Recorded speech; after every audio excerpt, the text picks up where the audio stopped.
ஓம் சாந்தி. December 30, 2024. காலை முரளி பாப்தாதா மதுபன். சாராம்சம். இனிய குழந்தைகளே, ஆத்மாக்களாகிய உங்கள் பேட்டரியை ஞானத்தினதும் யோகத்தினதும் சக்திகளால் சக்தியூட்டிக் கொள்ளுங்கள். தண்ணீரில் நீராடுவதால் அன்றி இதனூடாகவே உங்களை சதோப்பிரதான் ஆக்கிக் கொள்ளுங்கள். கேள்வி: இந்நேரத்தில் மனித ஆத்மாக்கள் அனைவரையும் இலக்கு இன்றி அலைய வைப்பது யார்? ஏன் அவன் உங்களை அலைய வைக்கிறான்? பதில்: ராவணனே அனைவரையும் இலக்கு இன்றி அலைய வைக்கிறான். ஏனெனில் அவனுமே இலக்கு இன்றி அலைகின்றான். அவனுக்கென ஒரு சொந்த வீடு இல்லை. எவருமே ராவணனை பாபா என்று அழைக்க மாட்டார்கள். பரந்தாமமான தனது வீட்டிலிருந்து குழந்தைகளாகிய உங்களுக்கு உங்கள் இலக்கை காட்டுவதற்காகவே தந்தை வருகின்றார். இப்பொழுது உங்களுக்கு உங்கள் வீட்டை தெரியும் என்பதால் நீங்கள் அலைந்து திரிவதில்லை. நீங்களே தந்தையிடமிருந்து முதலில் பிரிந்தீர்கள் என்பதால் நீங்களே முதலில் வீட்டிற்கு திரும்பி செல்வீர்கள் என்று நீங்கள் கூறுகிறீர்கள். ஓம் சாந்தி. இனிமையான குழந்தைகளே, என்ன நடக்க நேரிட்டாலும் இவரினுள் பிரவேசித்திருக்கும் சிவபாபா எங்களை நிச்சயமாக தன்னுடன் வீட்டிற்கு அழைத்து செல்வார் என்பதை இங்கு அமர்ந்திருக்கும் போது நீங்கள் புரிந்து கொள்கிறீர்கள். அதுவே ஆத்மாக்களின் வீடு. குழந்தைகளாகிய நீங்கள் நிச்சயமாக சந்தோஷத்தை அனுபவம் செய்கின்றீர்கள். ஏனெனில் எல்லையற்ற தந்தை எங்களை அழகாக்குவதற்காக வந்திருக்கிறார். அவர் எங்களுக்கு ஆடைகளை அணிவிக்கின்றார் என்பதல்ல. இதுவே யோக சக்தி, நினைவு சக்தி என அழைக்கப்படுகிறது. ஓர் ஆசிரியர் பெற்றிருக்கின்ற அந்தஸ்திற்கு ஏற்பவே அவர் தனது மாணவர்களும் அந்த அந்தஸ்தை பெற்றுக் கொள்வதற்கு அவர்களை ஊக்குவிப்பார். மாணவர்கள் தனது கற்றலின் மூலம் தாம் என்னவாகுவோம் என்பதை புரிந்து கொள்வார்கள். உங்களின் பாபாவே உங்களது ஆசிரியரும் உங்களது சர்க்குருவும் ஆவார் என்பதை நீங்களும் புரிந்து கொள்கிறீர்கள். இது ஓர் புதிய விஷயமாகும். நாங்கள் எங்கள் பாபாவை ஆசிரியராகவும் நினைவு செய்கிறோம். இவ்வாறு ஆகுவதற்கே அவர் எமக்கு கற்பிக்கிறார். எங்கள் எல்லையற்ற தந்தை எங்களை தன்னுடன் வீட்டிற்கு அழைத்து செல்வதற்கே வந்திருக்கிறார். ராவணனுக்கென சொந்தமான ஒரு வீடு இல்லை. ராமருக்கு ஒரு வீடு உள்ளது.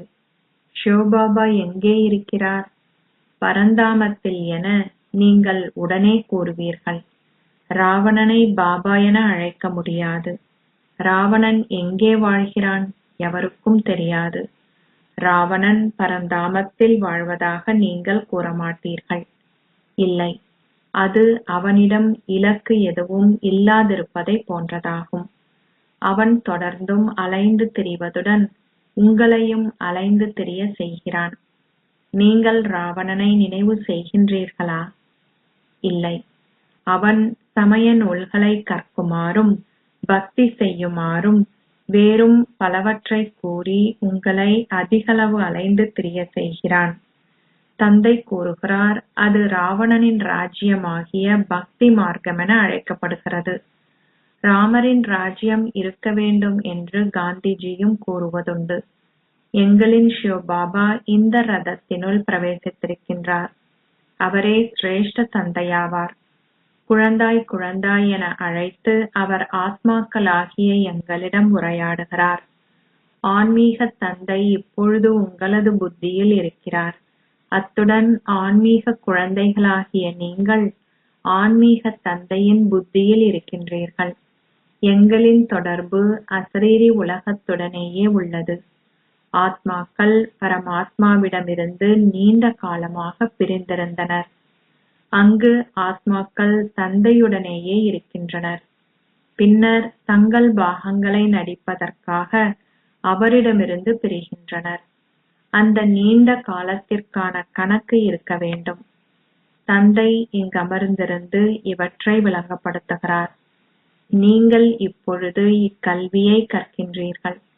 நன்றாக கற்பவர்களுமே வரிசை கிரமமாகவே உள்ளனர். அவர்கள்தான் என்னிடமிருந்து முதலில் பிரிந்தவர்கள். அவர்களே என்னை அதிகளவு நினைவு செய்பவர்களும் மீண்டும் என்னிடம் முதலில் வருபவர்களும் ஆவார்கள். முழு உலக சக்கரத்தின் ஆழமான ரகசியங்களை குழந்தைகளாகிய உங்கள் அனைவருக்கும் தந்தை இங்கமர்ந்திருந்து விளங்கப்படுத்துகிறார். வேறு எவருக்குமே இதனை தெரியாது. இதனை ஆழமான ஞானம் என்றோ அல்லது தெளிவான ஞானம் என்றோ அழைக்கலாம். தந்தை எங்களுக்கு விளங்கப்படுத்தும் போது மேலே அமர்ந்திருப்பதில்லை என்பது உங்களுக்கு தெரியும். இவை அனைத்தையும் விளங்கப்படுத்தவே அவர் கீழே இறங்கி வருகின்றார் என்பதும் உங்களுக்கு தெரியும். நானே கல்ப விருட்சத்தின் விதையாவேன். இந்த மனித விருட்சம் கல்ப விருட்சம் என்றும் அழைக்கப்படுகிறது. இதை பற்றி எதனையும் உலக மக்கள் அறிய மாட்டார்கள். அவர்கள் கும்பகர்ண உறக்கத்தில் இருக்கின்றனர். ஆகவே அவர்களை விழித்தெழ செய்வதற்கே தந்தை வந்திருக்கிறார். ஏனைய அனைவரும் இன்னும் உறங்கிக் கொண்டிருக்கையில் குழந்தைகளாகிய உங்களை தந்தை விழித்தெழ செய்துள்ளார்.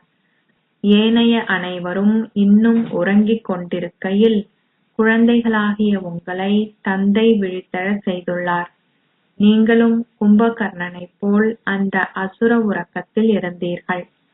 தந்தை வந்து உங்களை விழித்தெழ செய்தார். தந்தை கூறினார், குழந்தைகளே விழித்தெழுங்கள். நீங்கள் கவன ஈனமானவர்களாகி இன்னமும் உறங்கிக் கொண்டிருக்கிறீர்கள். அது அறியாமையின் உறக்கமென அழைக்கப்படுகிறது. ஒவ்வொருவரிடமும் வேறு வகை உறக்கம் உள்ளது. சத்திய யுகத்திலும் அவர்கள் உறங்குகின்றனர். இந்நேரத்தில் நீங்கள் அனைவரும் அறியாமை என்னும் உறக்கத்தில் உறங்குகின்றீர்கள். உங்களுக்கு ஞானத்தை கொடுப்பதன் மூலம் உங்கள் அனைவரையும் விழித்தெழ செய்வதற்காகவே தந்தை வந்திருக்கிறார். குழந்தைகளாகிய நீங்கள் விழித்தெழுப்பப்பட்டுள்ளீர்கள். தந்தை வந்துவிட்டார் என்பதும் தன்னுடன் எங்களை வீட்டிற்கு அழைத்து செல்வார் என்பதும் உங்களுக்கு தெரியும். இந்த சரீரத்தாலோ அல்லது ஆத்மாவாலோ எந்த பயனும் இப்பொழுது இல்லை. இரண்டும் தூய்மையற்றதாகிவிட்டன. அவற்றில் கலப்படம் கலந்துவிட்டது. நீங்கள் அதனை 9 கேரட் தங்கம் என்றோ அல்லது குறைந்தளவு தங்கம் என்றோ அழைக்கலாம். உண்மையான தங்கம் 24 கேரட்டுகளை கொண்டுள்ளது. தந்தை உங்கள் அனைவரையும் 24 கேரட் தங்கம் ஆக்க விரும்புகிறார். அவர் உங்களை உண்மையான சத்தியயுக ஆத்மாக்கள் ஆக்குகின்றார். பாரதமே தங்கச் சிட்டுக்குருவி என்று அழைக்கப்பட்டது. இப்பொழுது அதனை நீங்கள் கற்களும் கூழாங்கற்களுமான இரும்பு சிட்டுக்குருவி என்றே அழைப்பீர்கள். இருப்பினும் அது உயிருடனேயே உள்ளது. இவ்விஷயங்கள் அனைத்தும் புரிந்து கொள்ளப்பட வேண்டும். ஆத்மாக்களை புரிந்து கொள்வதைப் போன்று பரமாத்மாவையும் புரிந்து கொள்ள முடியும். அவர்கள் பிரகாசமான நட்சத்திரத்தை பற்றி பேசுகின்றார்கள். ஆத்மா சின்னஞ்சிறிய நட்சத்திரமாவார். ஆத்மாவை பார்ப்பதற்கு வைத்தியர்கள் அதிகளவு முயற்சி செய்துள்ளார்கள். எவ்வாறாயினும் தெய்வீக பார்வை இல்லாது ஆத்மாவை எவராலும் பார்க்க முடியாது. ஆத்மா மிகவும் சூட்சுமமானவராவார். சிலர் ஆத்மா கண்களினூடாக வெளியேறுவதாகவும் சிலர் ஆத்மா வாயினூடாக வெளியேறுவதாகவும் கூறுகின்றார்கள்.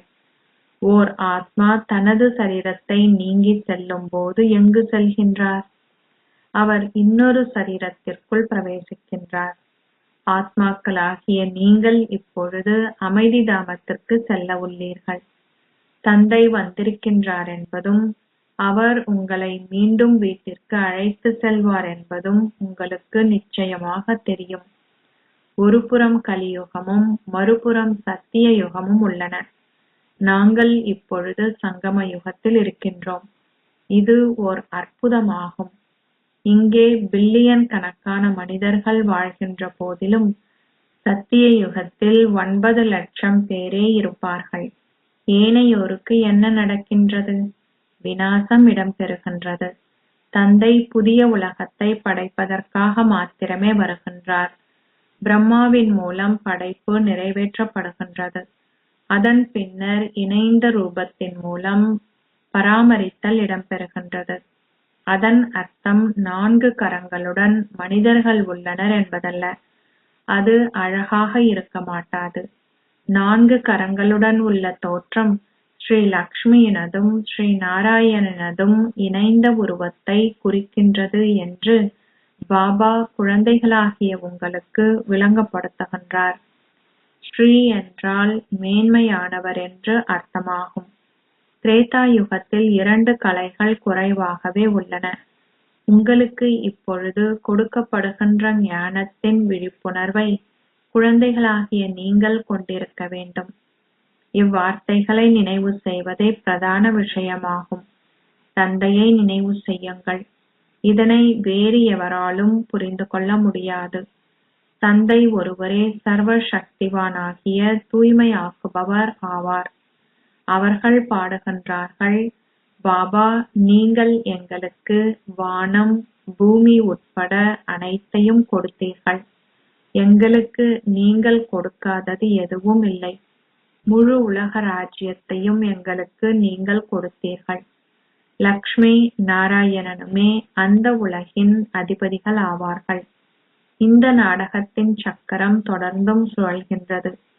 உங்கள் முயற்சிக்கேற்ப நீங்கள் வரிசை கிரமமாக முற்றிலும் விக்காரமற்றவர்களாக ஆகுகின்றீர்கள். நீங்கள் விக்காரமற்றவர்களில் இருந்து விக்காரம் நிறைந்தவர்களாகவும் விக்காரமானவர்களில் இருந்து விக்காரமற்றவராகவும் ஆகினீர்கள் என்பதும் உங்களுக்கு தெரியும். உங்கள் 84 பிறவிகளின் பாகத்தை நீங்கள் எண்ணற்ற தடவைகள் நடித்திருக்கின்றீர்கள். அதன் எண்ணிக்கையை அளவிட முடியாது. ஜனத்தொகையை கணக்கிடலாம். ஆனால் தமோ பிரதானிலிருந்து சதோ பிரதானாக எத்தனை தடவைகள் மாறினீர்கள் என்பதையோ, சதோ பிரதானில் இருந்து தமோ பிரதானாக எத்தனை தடவைகள் மாறினீர்கள் என்பதையோ உங்களால் கணக்கிட முடியாது. பாபா கூறுகின்றார், இச்சக்கரம் 5000 வருடங்களுக்கானது. இதுவே மிக சரியான கால எல்லை. அது 100,000 வருடங்களாக இருந்திருப்பின் உங்களால் எதனையும் ஞாபகத்தில் வைத்திருக்க முடியாது. நீங்கள் இப்பொழுது தெய்வீக குணங்களை கிரகிக்கின்றீர்கள். நீங்கள் ஞானம் என்ற 3வது கண்ணை பெற்றிருக்கின்றீர்கள். நீங்கள் பழைய உலகை உங்கள் பௌதீக கண்களால் பார்க்கின்றீர்கள். புதிய உலகை நீங்கள் பார்ப்பதற்கு உங்களுக்கு கொடுக்கப்பட்டுள்ள ஞானம் என்ற 3வது கண்ணையே நீங்கள் பயன்படுத்த வேண்டும். இவ்வுலகம் எப்பயனும் அற்றது. அது பழையதொரு உலகம். புதிய உலகிற்கும் பழைய உலகிற்கும் இடையில் உள்ள வேறுபாட்டை பாருங்கள். நீங்களே புதிய உலகின் அதிபதிகளாக இருந்தீர்கள் என்பது உங்களுக்கு தெரியும். பின்னர் 84 பிறவிகளை எடுக்கும்போது நீங்கள் இவ்வாறு ஆகியுள்ளீர்கள். இவ்விஷயங்களை நீங்கள் மிகவும் நன்றாக நினைவு செய்ய வேண்டும். அதன் பின்னரே நீங்கள் எப்படி இவ்வாறு ஆகினீர்கள் என்பதை பிறருக்கு விளங்கப்படுத்த வேண்டும். பிரம்மா விஷ்ணுவாகவும் பின்னர் விஷ்ணு பிரம்மாவாகவும் ஆகுகின்றார். பிரம்மாவுக்கும் விஷ்ணுவுக்கும் உள்ள வேறுபாட்டை உங்களால் பார்க்க முடியும். விஷ்ணு மிகவும் அழகாக அலங்கரிக்கப்பட்டு அமர்ந்துள்ளார். ஆனால் பிரம்மாவோ மிகவும் சாதாரண வடிவத்தில் அமர்ந்துள்ளார். இந்த பிரம்மாவே அந்த விஷ்ணு ஆகுகின்றார் என்பது உங்களுக்கு தெரியும். பிரம்மாவுக்கும் விஷ்ணுவுக்கும் சங்கரருக்கும் இடையில் உள்ள உறவு முறையை எவருக்குமே மிகவும் இலகுவாக விளங்கப்படுத்த முடியும். லக்ஷ்மி நாராயணனின் இணைந்த ரூபமே விஷ்ணு என்பதை நீங்கள் அறிவீர்கள். தேவர் விஷ்ணு பின்னர் சாதாரண மனித பிரம்மாவாக ஆகுகின்றார். விஷ்ணு சத்திய யுகத்திற்கு உரியவர். ஆனால் பிரம்மா இந்த இடத்திற்கு உரியவர். பிரம்மாவிலிருந்து விஷ்ணு ஆகுவதற்கு ஒரு வினாடியே தேவை என்றும், ஆனால் விஷ்ணுவிலிருந்து பிரம்மா ஆகுவதற்கு 5000 ஆண்டுகள் எடுக்கின்றன என்றும் தந்தை விளங்கப்படுத்தியுள்ளார். உங்களுக்கும் இது பொருந்தும். பிரம்மாவாக ஆகுபவர் ஒரேயொருவர் மாத்திரமல்ல. தந்தையைத் தவிர வேறு எவராலும் உங்களுக்கு இவ்விஷயங்களை விளங்கப்படுத்த முடியாது. இங்கே மனிதர்கள் பற்றியோ அல்லது குருமார்கள் பற்றியோ எதுவும் கூறப்படுவதில்லை. சிவபாபாவே இவரின் குரு ஆவார். பிராமணர்களாகிய உங்களது குருவும் சிவபாபாவே ஆவார். அவரே சர்க்குரு என்று அழைக்கப்படுகின்றார். ஆகையால் குழந்தைகளாகிய நீங்கள் சிவபாபாவை மாத்திரமே நினைவு செய்ய வேண்டும். சிவபாபாவை நினைவு செய்யுங்கள் என எவருக்கும் கூறுவது இலகுவாகும். சிவபாபா புதிய உலகம் என்ற ஸ்வர்க்கத்தை படைக்கின்றார். கடவுள் சிவனே அதி மேலானவர் ஆவார். அவரே ஆத்மாக்கள் அனைவருக்கும் தந்தை ஆவார். ஆகையால் கடவுள் குழந்தைகளாகிய உங்களிடம் கூறுகின்றார், உங்கள் தந்தையான என்னை நினைவு செய்யுங்கள். நினைவு செய்தல் மிகவும் இலகுவாகும்.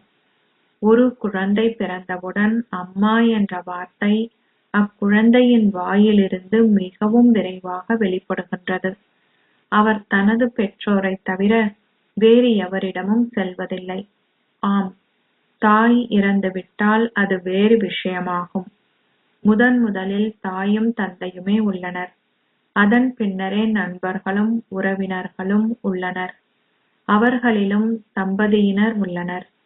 மாமியும் மாமாவும் உள்ளனர். தந்தை உங்களுக்கு விளங்கப்படுத்துகின்றார், இப்பொழுது நீங்கள் அனைவரும் சகோதரர்கள். உங்கள் முன்னைய உறவு முறைகள் அனைத்தும் ரத்து செய்யப்பட்டுள்ளன. உங்களை நீங்கள் சகோதரர்கள் என்று கருதினால் நீங்கள் ஒரே ஒரு தந்தையை நினைவு செய்வீர்கள். தந்தையும் கூறுகின்றார், குழந்தைகளே, உங்கள் தந்தையான என்னை நினைவு செய்யுங்கள். அவரே எங்களின் மிகவும் சிரேஷ்டமான அனைவரதும் எல்லையற்ற தந்தையாவார். அந்த சிரேஷ்ட பாபா உங்களுக்கு எல்லையற்ற ஆஸ்தியை கொடுக்கவே வந்துள்ளார். பாபா மீண்டும் மீண்டும் கூறுகின்றார், மன்மனா பவ். உங்களை ஆத்மாக்கள் என கருதி தந்தையை நினைவு செய்யுங்கள். இதனை மறந்து விடாதீர்கள். சரீர உணர்விற்கு வருவதாலேயே நீங்கள் மறக்கின்றீர்கள்.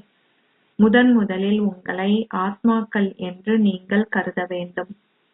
ஆத்மாக்களாகிய நாங்கள் சாலிகிராம்கள் ஆவோம். நாங்கள் ஒரேயொரு தந்தையை மாத்திரமே நினைவு செய்ய வேண்டும். தந்தை உங்களுக்கு கூறியுள்ளார், நானே தூய்மையாக்குபவர். என்னை நினைவு செய்வதனால் வெறுமையாகிவிட்ட உங்கள் பேட்டரி நிறைந்து நீங்கள் சத்தோப்பிரதான் ஆகுவீர்கள். நீங்கள் கங்கை நீரில் பிறவியாக மூழ்கிக் கொண்டிருக்கின்றீர்கள். ஆனாலும் உங்களால் தூய்மையாக முடியவில்லை. அந்த தண்ணீர் எப்படி தூய்மையாக்குபவராக இருக்க முடியும்? ஞானத்தின் மூலமாக மாத்திரமே உங்களால் ஜீவன் முக்தியை அடைய முடியும். இந்த நேரத்தில் உலகம் பொய்மையானதும் பாவாத்மாக்கள் நிறைந்ததாகவும் உள்ளது. உங்கள் கொடுக்கல் வாங்கல்களும் பாவாத்மாக்களுடனேயே உள்ளன. உங்கள் எண்ணங்கள், வார்த்தைகள், செயல்களினால் நீங்கள் பாவாத்மாக்கள் ஆகினீர்கள். குழந்தைகளாகிய நீங்கள் இப்பொழுது புரிந்துணர்வை பெற்றிருக்கின்றீர்கள். நீங்கள் லக்ஷ்மியும் நாராயணனாகவுமே முயற்சிக்கின்றீர்கள் என நீங்கள் கூறுகின்றீர்கள். இப்பொழுது நீங்கள் பக்தி செய்வதை நிறுத்தியுள்ளீர்கள். ஞானத்தின் மூலமே ஜீவன் முக்தியை பெற முடியும். அந்த தேவர்கள் ஜீவன் முக்தி பெற்றிருந்தார்கள். இவர் தனது பல பிறவிகளின் இறுதி பிறவியில் இருக்கின்றார். தந்தை அனைத்தையும் மிகவும் இலகுவாக விளங்கப்படுத்தியுள்ளார். குழந்தைகளாகிய நீங்கள் அதிகளவு முயற்சி செய்கின்றீர்கள். நீங்கள் இம்முயற்சியை ஒவ்வொரு கல்பத்திலும் செய்கின்றீர்கள். நீங்கள் பழைய உலகை புதிய உலகமாக மாற்ற வேண்டும். கடவுள் மந்திரவாதியும் நகை வியாபாரியும் என்று நீங்கள் கூறுகின்றீர்கள். அவர் மந்திரவாதியாவார். அவர் பழைய உலகம் என்ற நரகத்தை ஸ்வர்க்கமாக மாற்றுகின்றார். ஆகையால் அதிகளவு வித்தை காட்டப்படுகின்றது. நீங்கள் இப்பொழுது ஸ்வர்க்கவாசிகள் ஆகுகின்றீர்கள். அத்துடன் நீங்கள் இப்பொழுது நரகத்தில் வசிக்கின்றீர்கள் என்பதையும் நீங்கள் அறிவீர்கள். ஸ்வர்க்கம் நரகம் இரண்டும் வெவ்வேறானது. இந்த சக்கரம் 5000 வருடங்களுக்கானதாகும். அது 100,000 ஆண்டுகளுக்கானது என்ற கேள்விக்கு இடமில்லை. நீங்கள் இவ்விஷயங்களை மறந்துவிடக் கூடாது. கடவுளின் வாசகங்கள் உள்ளன. மறுபிறவிக்கு அப்பாற்பட்ட யாரோ ஒருவர் நிச்சயமாக இருக்க வேண்டும். ஸ்ரீ கிருஷ்ணர் தனக்கென ஒரு சரீரத்தை கொண்டுள்ளார்.